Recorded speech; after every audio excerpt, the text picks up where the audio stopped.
showed to be a primary reinforcer because it filled a sense of security for Lacy, so she jumped to her cage, which is a natural reward.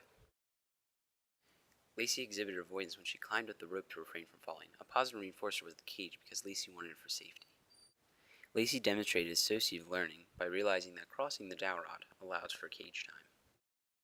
Here you see that food is the unconditioned stimulus because of its need to Lacy's life, while reaction to its presence is the unconditioned response because she is naturally drawn to food.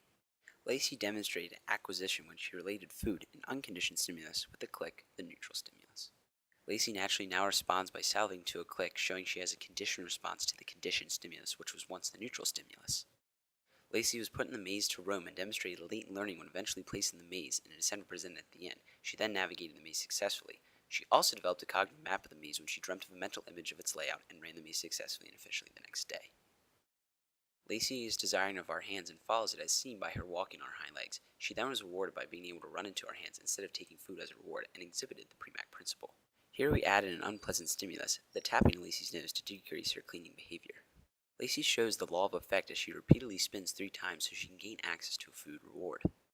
Lacy learned to have a feeling for our hands, which became a secondary reinforcer, and we officially did our hand guiding her through the obstacle. She anticipates our hand and follows it. Lacy was continually reinforced every time she touched a marble with a food reward. She then associated movement with food. We showed shaping by rewarding Lacy every time she touched, moved, and eventually placed the ball in the cup, which she exhibited by playing basketball. Negative reinforcement was shown when we prodded Lacy with an annoying stimulus, the ruler, to increase her behavior, being in this case her walking across the dowel rod. We showed chaining by creating an obstacle course of linked tricks that Lacy had to master and perform in succession.